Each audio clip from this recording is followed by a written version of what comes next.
नमस्कार साथियों, मैं प्रज्ञा पांडे स्वागत करती हूं आप सभी का राउस एकेडमी के ऑनलाइन प्लेटफॉर्म पे। देखिए, जेनोसाइड ये टर्म हम सभी इससे परिचित हैं, लेकिन व्हाट अबाउट इकोसाइड सुनने में काफी सिमिलर हमें यहाँ पर प्रतीत होती है। और समझिए, जेनोसाइड जब हम बात कर रहे हैं कि नरसंहार किया जा रहा है, वही इकोसाइड का मतलब हो जाता है जहां प्रकृति के खिलाफ कोई एक्टिविटी की जाती है, जहां हम एनवायरमेंट, हमारी इकोलॉजी के साथ छेड़छाड़ करते हैं। इसे हमने इकोसाइड का एक टर्म दिया हुआ है और इसी को लेकर लगातार इंटरनेशनल क्रिमिनल कोर्ट की बात करें तो यहाँ पर बार बार अपीलें दर्ज की जा रही है कि इकोलॉजी को जब भी नुकसान पहुंचाया जाता है, इसे भी इंटरनेशनल क्राइम की कैटेगरी में रखा जाए। और ये करने वाले 3 पैसिफिक ओशन के आइलैंड्स हमें देखने के लिए मिलेंगे। तो इस वीडियो में हम समझेंगे कि आखिर ये इकोसाइड होता क्या है, इसका पहली बार इस्तेमाल कब किया गया, इस टर्म का ये क्यों महत्वपूर्ण है, क्या आईसीसी इसको यहां पर इंटरनेशनल क्राइम बनाएगा या नहीं, या भारत का इसको लेकर क्या स्टैंड है, ये सारी की सारी चीजें हम यहां पर समझेंगे। देखिए, जब भी युद्ध होता है 2 देशों के बीच में, तो केवल और केवल लोगों का नुकसान नहीं होता है,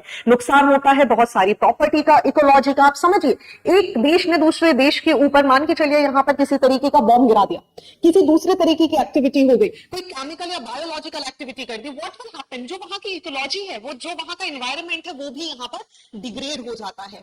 आपको याद होगा, जापान की हम बात करें, नागासाकी की हम बात करें, नागासाकी एवं हिरोशिमा की बात करें, तो जब यहां पर बम गिराया गया था, तब आप देखिए, ना केवल लोगों का नुकसान हुआ था, बल्कि पूरी की पूरी प्रकृति का, पूरे आसपास के एनवायरनमेंट का भी नुकसान हुआ था। तो जब इंसानों के विरुद्ध किए गए किसी भी कृत्य के लिए हम उसे आपराधिक श्रेणी का दर्जा दे देते हैं, तो सवाल ये आ जाता है कि क्या प्रकृति, जिस प्रकृति के अंदर मनुष्य रह रहा है, क्या उसके खिलाफ किसी भी प्रकार का किया गया कोई भी दुष्कृत्य अपराध होगा या फिर नहीं। इसी के बारे में हम इस वीडियो में यहां पर चर्चा करने वाले हैं। और इसी को लेकर अगर हम बात करें तो इंटरनेशनल क्रिमिनल कोर्ट में हमारे 3 आइलैंड्स, नेशंस यहां पर पहुंचे हैं और इनका नाम है वनाताउ, फिजी और समोआ। वनाताउ, फिजी और समोआ की बात करें तो ये वल्नरेबल है क्लाइमेट चेंज की वजह से। आप देखिए, पैसिफिक ओशन के ये आइलैंड्स हैं और जैसे जैसे ग्लोबल वार्मिंग बढ़ती जा रही है, वैसे वैसे यहां पर जल का स्तर भी बढ़ता जा रहा है। होगा क्या, हम सभी लोग तो बहुत आसानी से बैठे हैं, लेकिन जितने भी हमारे आइलैंड्स है ना, चाहे आप इंडोनेशिया की बात करें, आपको जावा सुमात्रा का केस पता ही है, कैपिटल यहां पर बदलनी पड़ रही है,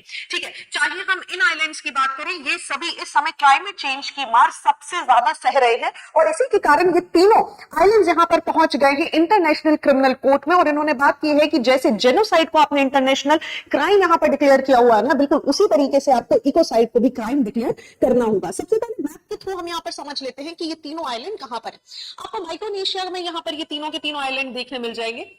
ये सामोआ आपको यहां पर देखने के लिए मिल जाएगा, सामोआ, वानुआतु और फिजी, ये तीनों के तीनों आइलैंड यहां पर आपको देखने के लिए मिल सकते हैं। और अब आप समझ जाएंगे कि ये यहां पर इतने ज्यादा वल्नरेबल है और इसी के कारण इन तीनों ने डिसाइड किया है कि जेनोसाइड जैसी सिचुएशन ही हमें यहां पर देखने मिल रही है।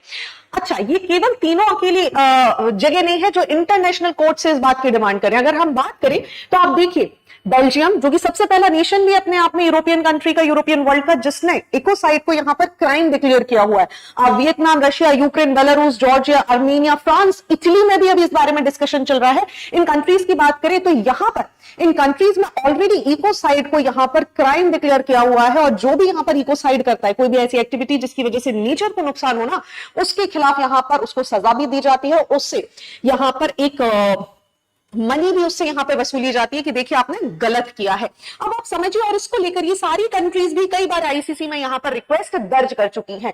तो पहली बार आप समझ लीजिए कि ये जो इकोसाइड है ना, ये ग्रीक और लैटिन वर्ड है जिसका मतलब होता है किलिंग्स वंस होम, या फिर एनवायरमेंट की हम यहां पर बात करें तो जब आप अपने खुद के घर, मतलब आप अपनी प्रकृति को नुकसान पहुंचाते हैं, इसी को हम यहां पर कंसीडर करते हैं कि आपने जैसे डिफॉरेस्टेशन एक्टिविटी की हो, इलीगल सैंड माइनिंग की हो, पॉल्यूशन कर रहे हो आप रिवर्स का, या फिर आप अनट्रीटेड सीवेज को यहाँ पर छोड़ देते हैं जिसकी वजह से प्रकृति को नुकसान होता है। इन सारी एक्टिविटीज को ही हम इकोसाइड का पार्ट मानते हैं। तो सवाल ये आ जाता है कि क्या अंतरराष्ट्रीय स्तर पर इसकी कोई परिभाषा है? तो जी नहीं, इसकी कोई ऑफिशियली डिफाइंड परिभाषा हमें देखने के लिए नहीं मिलती। लेकिन एक एनजीओ की बात करें जो कि कई सालों से इसके लिए काम करते आ रहा है, इन्होंने यहां पर आप बात करेंगे independent expert panel for the legal definition of ecocide, इन्होंने यहां पर एक डेफिनेशन दी है जो इकोसाइड को समझने के लिए बहुत इंपॉर्टेंट है। ये क्या बोलते हैं, मैं आपको इसको डिसाइफर कर देती हूं। ये बोल रहे हैं कोई भी अनलॉफुल या अनवांटेड एक्टिविटी जो है, जिसको नॉलेज, ऐसा कोई भी एक्टिविटी जिसको आपने जानबूझकर, आपको ज्ञान था इस बात का कि इस एक्टिविटी को करने की वजह से नेचर को नुकसान पहुंच सकता है, किसी भी तरीके की ऐसी एक्टिविटी जो लॉन्ग टर्म डैमेज यहां पर एनवायरमेंट को क्रिएट कर सकती होती है, उन सारे कृत्यों को यहाँ पर इकोसाइड माना जाएगा। और समझिए, अगर यहाँ पर इसको रिकॉग्नाइज करने का उद्देश्य ये है ताकि कोई भी जो कॉर्पोरेशन है, ह्यूमन बीइंग है, वो एनवायरमेंटल डिग्रेडेशन के लिए, एक्टिविटीज के लिए उन्हें उत्तरदायी बनाना, इस पूरी की पूरी डिमांड का प्रमुख उद्देश्य हमें देखने के लिए मिलता है। तो सवाल ये आ जाता है कि क्या अभी तक किसी ने इसकी शुरुआत की है? तो as I have told you earlier कि बेल्जियम पहली कंट्री बन चुकी है, यूरोपियन कॉन्टिनेंट की बन चुकी थी अगर मैं बात करूं, जिन्होंने इसको यहां पर क्रिमिनल इंटरनेशनल क्राइम अपने यहां पर डिक्लेयर किया हुआ है। साथ ही इसके तहत 20 साल की सजा और फाइन यहां पर $1.8 मिलियन तक का फाइन यहां पर लगाया जाता है। तो अगला सवाल हमारे पास ये आता है कि भाई ये जो टर्म है इकोसाइड, इसको सबसे पहली बार कौन लेकर आया? तो देखिए, हमें याद करना होगा वियतनामीज वॉर को। वियतनामीज वॉर के समय सबसे पहली बार एक ऑरेंज एजेंट ऑरेंज का एक हर्बिसाइड, एक कीटनाशक यहां पर यूएस आर्मी ने वियतनाम में छोड़ा ताकि जो वियतनामी सैनिक हैं इनको आसानी से आइडेंटिफाई किया जा सके। प्रॉब्लम क्या हुआ, जब ये एजेंट ऑरेंज यहां पर यूएसए ने छोड़ दिया, पूरे में एक तरीके का रसायन है, एक तरीके का केमिकल है, हर्बिसाइड्स है, सो जैसे ही इसको छोड़ा गया तो ना आसपास की पूरी जो पेड़ पौधे थे वो नष्ट हो गए, बल्कि इन पे जितनी भी पशु पक्षी डिपेंडेंट थे वो भी नष्ट हो गए।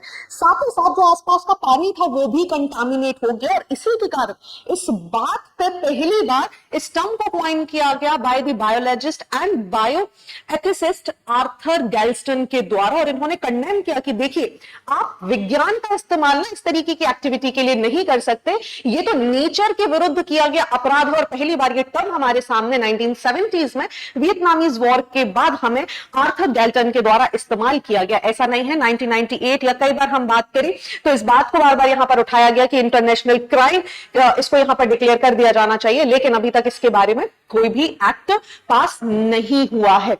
आगे अगर हम बात करें कि पैसिफिक आइलैंड क्यों चाह रहे हैं कि भाई यहां पर इकोसाइड किया जाए, तो जैसा मैंने आपको बताया ये लो लाइंग पैसिफिक आइलैंड्स हैं और स्पेशली ये वल्नरेबल है कि किसी भी तरीके से जैसे ही समुद्र का जलस्तर बढ़ेगा ये सबसे पहले यहां पर डूब जाएंगे। और पहली बार नहीं है कि फिजी अपने लिए इस तरीके के इंटरनेशनल स्टांसेस ले रहा है, फिजी कई बार पहले भी इस तरीके की याचिकाओं को दायर कर चुका है कि भाई इकोसाइड को यहां पर क्राइम डिक्लेयर करना होगा।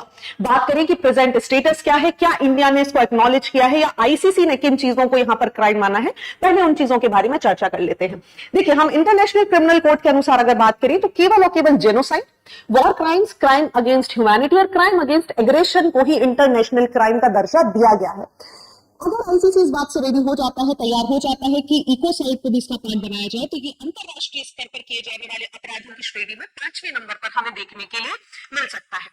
बात करें भारत की कि भारत ने यहाँ पर क्या किया हुआ है, तो समझिए भारत में इकोसाइड को अभी क्राइम नहीं बनाया हुआ है। रोम स्टैट्यूट की अगर हम बात करें जिसके तहत आईसीसी को यहाँ पर बनाया गया है, इंडिया ने उसको साइन नहीं किया है और इसी के कारण आप देखेंगे तो इंडिया भी इकोसाइड को एक इंटरनेशनल क्राइम अभी नहीं मानता। लेकिन इसका मतलब ये नहीं है कि भारत में अगर आप पर्यावरण को किसी भी तरीके से नुकसान पहुंचाएंगे तो उसको हंस हंस के भारत सरकार स्वीकार करेगी, जी नहीं। उसके लिए गवर्नमेंट ऑफ इंडिया ने बहुत सारी ट्रीटीज जैसे convention of biological diversity, UNFCCC, sites जैसी अलग अलग ट्रीटीज को यहां पर साइन किया हुआ है ताकि फ्लोरा फौना, इंडेंजर्ड स्पीशीज को यहां पर प्रोटेक्शन दी जा सके। इसी के अलावा भारत में कुछ नेशनल लॉज भी हमें देखने मिलते हैं जैसे environmental protection act 1986, wild life protection act 1972 और साथ ही साथ अगर हम बात करें हमें afforestation fund act 2016 Campa act भी देखने के लिए मिलता है, जिसके तहत अगर कोई भी व्यक्ति किसी भी प्रकार का नुकसान यहां पर एनवायरमेंट को करता है, पशु पक्षियों को करता है, तो उसके लिए सजा के प्रावधान किए गए हैं। इसी के अलावा